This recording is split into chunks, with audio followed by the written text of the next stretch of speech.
ಸಿದ್ದರಾಮಯ್ಯ ಅವರು ಡಿ.ಕೆ. ಶಿವಕುಮಾರ್ ಅವ್ರಿಗೆ ಮಾತು ಕೊಟ್ಟಿದ್ರು. ಡಿ.ಕೆ. ಶಿವಕುಮಾರ್ ಅವರು ಎಷ್ಟೆಷ್ಟು ಜನಕ್ಕೆ ಮಾತು ಕೊಟ್ಟಿದ್ದಾರೆ? ಎಷ್ಟು ಜನ ನೀವು ಕೊಟ್ಟ ಮಾತನ್ನ ನೆನಪಿಸ್ಕೊಳ್ತೀರಿ? ನಿಮ್ಗೆ ಯಾರಿಗಾದ್ರೂ ಮಾನ ಮರ್ಯಾದೆ ಇದ್ರೆ ಈ ರಾಜ್ಯದ ಜನರಿಗೆ ಕೊಟ್ಟಿದ್ದೀರಲ್ಲ ಮಾತು, ಫಸ್ಟ್ ಅದನ್ನು ಉಳಿಸ್ಕೊಳ್ಳಿ. ಸಂಪುಟ ವಿಸ್ತರಣೆ ವಿಚಾರ ಇಂಡಿ ಶಾಸಕರ ಪೋಸ್ಟ್ ಈಗ ವೈರಲ್ ಆಗ್ತಾ ಇದೆ.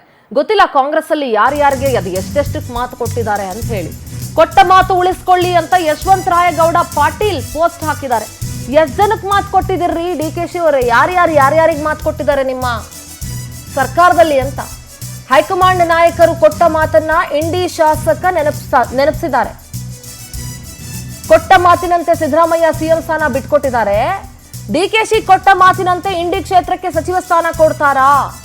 ಮಾತು ಬೆಳ್ಳಿ, ಮೌನ ಬಂಗಾರ, ಆದ್ರೆ ಕೊಟ್ಟ ಮಾತು ವಜ್ರದಷ್ಟೇ ಪವಿತ್ರ. ಈ ಪಾವಿತ್ರತೆ ಬಗ್ಗೆ ರಾಜಕಾರಣಿಗಳ ಮಾತುಗಳನ್ನಾಡಿದಾಗ ಯಾವುದೋ ಬಾಯಲ್ಲಿ ಏನೋ ಕೇಳ್ದಂಗ ಆಗ್ತಾ ಇರುತ್ತೆ. 2023ರಲ್ಲೂ ಸಚಿವ ಸ್ಥಾನ ನೀಡಲಿಲ್ಲ. ಆಗ್ಲೂ ಪಕ್ಷಕ್ಕೆ ನಾನು ಬಹಳ ನಿಷ್ಠೆಯಿಂದ ಇದ್ದೆ. ಈಗ್ಲಾದ್ರೂ ಸಚಿವ ಸ್ಥಾನ ಕೊಡಿ ಅಂತ ಪೋಸ್ಟ್ ಹಾಕಿದ್ದಾರೆ ಇಂಡಿ ಶಾಸಕ.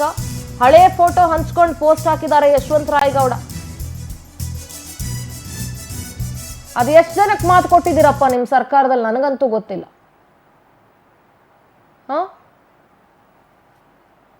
ಸಿದ್ದರಾಮಯ್ಯ ಅವರು ಡಿ.ಕೆ. ಶಿವಕುಮಾರ್ ಅವ್ರಿಗೆ ಮಾತು ಕೊಟ್ಟಿದ್ರು. ಡಿ.ಕೆ. ಶಿವಕುಮಾರ್ ಅವರು ಎಷ್ಟೆಷ್ಟು ಜನಕ್ಕೆ ಮಾತು ಕೊಟ್ಟಿದ್ದಾರೆ? ಎಷ್ಟು ಜನ ನೀವು ಕೊಟ್ಟ ಮಾತನ್ನ ನೆನಪಿಸ್ಕೊಳ್ತೀರಿ? ನಿಮ್ಗೆ ಯಾರಿಗಾದ್ರೂ ಮಾನ ಮರ್ಯಾದೆ ಇದ್ರೆ ಈ ರಾಜ್ಯದ ಜನರಿಗೆ ಕೊಟ್ಟಿದ್ದೀರಲ್ಲ ಮಾತು, ಫಸ್ಟ್ ಅದನ್ನು ಉಳಿಸ್ಕೊಳ್ಳಿ. ವಿಜಯಪುರ ಪ್ರತಿನಿಧಿ ಸುನಿಲ್ ದೂರವಾಣಿ ಸಂಪರ್ಕದಲ್ಲಿ ಜಾಯ್ನ್ ಆಗ್ತಾ ಇದ್ದಾರೆ. ಸುನಿಲ್, ಈ ಸರ್ಕಾರ ಅಧಿಕಾರಕ್ಕೆ ಬರೋಕ್ ಮುಂಚೆ ಯಾರ್ಯಾರು ಮಾತು ಕೊಟ್ಟಿದ್ರು ಅನ್ನೋದು ಇವತ್ತು ಗೊತ್ತಾಗ್ತಾ ಇದೆ. ಅದು ಎಷ್ಟೆಷ್ಟು ಜನಕ್ಕೆ ಮಾತು ಕೊಟ್ಟಿದ್ರೋ ಗೊತ್ತಿಲ್ಲ. ಒಟ್ನಲ್ಲಿ ಇವರು ಜನಕ್ಕೆ ಕೊಟ್ಟಿರೋ ಮಾತಂತೂ ಉಳಿಸ್ಕೊಳ್ತಿಲ್ಲ ಅನ್ನೋದು ಗೊತ್ತಾಗ್ತಾ ಇದೆ. ಏನು ಯಶವಂತರಾಯಗೌಡ ಪಾಟೀಲ್ ಏನ್ ಕಥೆ ಸುನಿಲ್? ಖಂಡಿತವಾಗೂ ಸುಂದರಿ ಅಂತಂದ್ರೆ ಯಶವಂತರಾಯಗೌಡ ಪಾಟೀಲ್ ಅವರು ಪತ್ರಿಕಾಗೋಷ್ಠಿಯನ್ನು ನಡೆಸುವ ಮೂಲಕ ಕೂಡ ತಮ್ಮ ಅಸಮಾಧಾನವನ್ನ ಒಂದೆಡೆ ಹೊರಹಾಕಿದ್ರು. ಜೊತೆಗೆ ತಮ್ಮ ಸಾಮಾಜಿಕ ಜಾಲತಾಣ, ತಮ್ಮ ಫೇಸ್ಬುಕ್ ಖಾತೆಯಲ್ಲೂ ಕೂಡ ಪೋಸ್ಟ್ ಒಂದನ್ನ ಹಂಚಿಕೊಂಡಿದ್ದಾರೆ. ಫೆಬ್ರವರಿ 23, 2023ರಂದು ಹೈಕಮಾಂಡ್ ನಮ್ಮ ವಿಜಯಪುರ ಜಿಲ್ಲೆಯ ಸುಮಾರು 3 ಜನ ನಾಯಕರನ್ನ ಕರೆದು ನಮ್ಮೊಂದಿಗೆ ಮಾತನಾಡಿದ್ದಾರೆ, ನೇರವಾಗಿ ಮಾತನಾಡಿದ್ದಾರೆ. ಅಧಿಕಾರ ಹಂಚಿಕೆ ವಿಚಾರವಾಗಿ ಸಹಿತ ಮಾತನಾಡಿದ್ದಾರೆ. ಯಾವ ಸಂದರ್ಭದಲ್ಲಿ ಯಾರ್ಯಾರಿಗೆ ಸಚಿವ ಸ್ಥಾನ ಕೊಡ್ತೀವಿ ಎಂಬ ವಿಚಾರವಾಗಿ ಸಹಿತ ಮಾತನಾಡಿದ್ದಾರೆ. ಅದರಂತೆ ಅವ್ರು ನಡೆದುಕೊಳ್ಳಬೇಕು. ಮೊದಲು ಸರ್ಕಾರ ಅಧಿಕಾರಕ್ಕೆ ತಗೊಂಡ್ಬನ್ನಿ, ನಿಮ್ಗೆಲ್ಲರಿಗೆ ಸಚಿವ ಸ್ಥಾನ ಕೊಡ್ತೀವಿ ಅಂತ ಹೇಳಿ ಹೈಕಮಾಂಡ್ ಅವರು ಮಾತನ್ನ ಕೊಟ್ಟಿದ್ರು. ಆ ಪ್ರಕಾರ ಅವ್ರು ನಡೆದುಕೊಳ್ಬೇಕು. ಯಾಕಂದ್ರೆ ಈಗಾಗಲೇ ಸಿದ್ದರಾಮಯ್ಯನವರು ಏನ್ ತಾವು ಕೊಟ್ಟ ಮಾತಿನಂತೆ ತಾವು ಅಧಿಕಾರವನ್ನ ಬಿಟ್ಟು ಕೊಟ್ರು.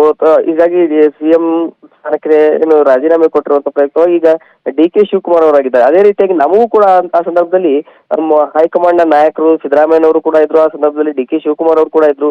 ಇವರೆಲ್ಲ ನಮ್ಗೇನ್ ಮಾತು ಕೊಟ್ಟಿದ್ರು ಅಂತಂದ್ರೆ ನಮ್ಮನ್ನು ಕೂಡ ಸಚಿವ ಮಾಡ್ತೀನಿ ಎಂಬ ಭರವಸೆನ ಕೊಟ್ಟಿದ್ರು. ಈ ನಿಟ್ಟಿನಲ್ಲಿ ಅವ್ರು ತಾವು ಕೊಟ್ಟ ಮಾತಿನಂತೆ ಸಿದ್ದರಾಮಯ್ಯ ಅವರು ನಡ್ಕೊಂಡಿದ್ದಾರೆ. ಹಾಗೆ ಹೈಕಮಾಂಡ್ ಅವರು ಕೊಟ್ಟ ಮಾತಿನಂತೆ ನಮಗೂ ಕೂಡ ಸಚಿವ ಸ್ಥಾನ ಕೊಡಬೇಕು ಅಂತ ಹೇಳಿ ಈಗಾಗಲೇ ಇಂಡಿ ಮತಕ್ಷೇತ್ರ ಶಾಸಕರಂತ ಯಶವಂತರಾಯಗೌಡ ಪಾಟೀಲ್ ಅವರು ತಮ್ಮ ಅಸಮಾಧಾನವನ್ನು ಹೊರಹಾಕುವುದರ ಜೊತೆಗೆ ಸಾಮಾಜಿಕ ಜಾಲತಾಣದಲ್ಲಿ ಸಹಿತ ಪೋಸ್ಟ್ ಅನ್ನು ಮಾಡಿರುವಂತದ್ದು. ಒಂದು ವೇಳೆ ನನಗೇನಾದ್ರೂ ಸಚಿವ ಸ್ಥಾನ ಕೊಡದೆ ಹೋದ್ರೆ ಮುಂದಿನ ನನ್ನ ಹೇಳಿಕೆಗಳು ಸ್ವಲ್ಪ ಕಠೋರವಾಗಿರುತ್ತೆ, ಅಲ್ಲಿವರೆಗೆ ಕಾಯ್ತೀನಿ, ಕೊಡಬಹುದು ಎಂಬ ನಿರೀಕ್ಷೆಯನ್ನು ಕೂಡ ಇಟ್ಕೊಂಡಿದ್ದೀನಿ ಎಂಬ ಮಾತನ್ನು ಕೂಡ ಯಶವಂತರಾಯಗೌಡ ಪಾಟೀಲ್ ಅವರು ಹೇಳಿರುವಂತದ್ದು. Sindhuram. All right Sunil, thank you ನಿಮ್ಮೆಲ್ಲ ಡೀಟೇಲ್ಸ್ಗಾಗಿ.